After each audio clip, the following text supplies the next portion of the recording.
तो देखिए, बारिश का मौसम आते ही बस्तर अपनी प्राकृतिक खूबसूरती से पर्यटकों को आकर्षित करने लगता है। दंतेवाड़ा के हांदावाड़ा में बस्तर का मनमोहक बाहुबली जलप्रपात इन दिनों लोगों की पसंदीदा डेस्टिनेशन बन रहा है।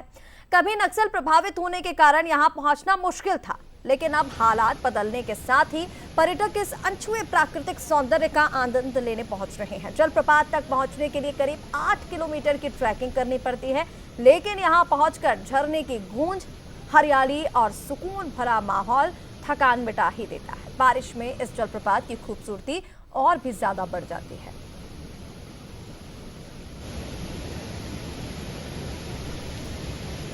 बस्तर में नक्सलवाद खत्म हो गया है और नक्सलवाद खात्मे के बाद लोगों की उम्मीदें भी बढ़ती हुई नजर आ रही है कि आखिर बस्तर अब किस दिशा में जाएगा।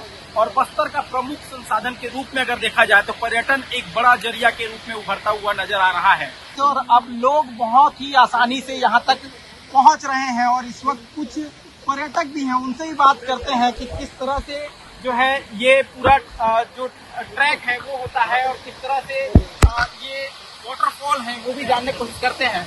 ये हांदावाड़ा वाटरफॉल आप पहुंचे हुए हैं, क्या इससे पहले जो है नक्सलवाद जब था उस समय ये उम्मीद की जाती थी कि इस तक पहुंचा जा सकता है? इसके बारे में ना जाना था ना सुना था, लेकिन अब धीरे धीरे ये वायरल हो रहा है, लोग एक्सप्लोर कर रहे हैं और नक्सलवाद खत्म होने के कारण हम भी सोच रहे हैं कि कहीं और नई जगह एक्सप्लोर किया जाए।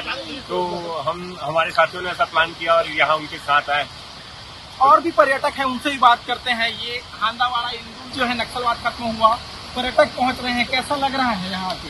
ये जो जगह है आजकल एक टर्म चल रहा है सिक्लूडेड, मतलब ऐसी जगह जहाँ तक कोई ना पहुंचा हुआ, लोगों को उस चीजों को एक्सप्लोर करने में मजा आता है, एडवेंचर होता है। और आजकल के जो जनरेशन है वो टूरिज्म से ज्यादा ट्रैवल में विश्वास रखते हैं। टूरिज्म पर्यटन स्थल होता है, ट्रेवलर लेकिन कहीं डेस्टिनेशन में नहीं पहुंचता, यात्रा जो है उसका आनंद लेता है। तो इसकी जो यात्रा है यहाँ तक पहुंचने की वो बेहद खूबसूरत है, एडवेंचरस है और रोमांच से भरा हुआ है। मतलब आपको नालों को पार करना पड़ेगा और ये मौसम, खासकर जिस मौसम में हम अभी हैं, तो इन सब चीजों को मिला करके ये कंप्लीट पैकेज है।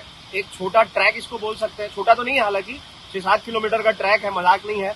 स्लिपरी रास्ता, फिसलन भरा और बारिश है, तो कुल मिला करके ये कंप्लीट पैकेज है। और मेरे को लगता है कि भविष्य का ये जो है बहुत फेमस जगह बनने वाला है और बहुत सारी शुभकामनाएं बस्तर को। बिल्कुल, नक्सलवाद खात्मे के बाद उम्मीद बस्तर को यही है कि पर्यटन के मॉडल के रूप में बस्तर को विकसित किया जाए और इस तरह के वाटरफॉल जब लोगों के बीच आएंगे तो बस्तर को देश और दुनिया में एक नई पहचान मिलती हुई नजर आएगी।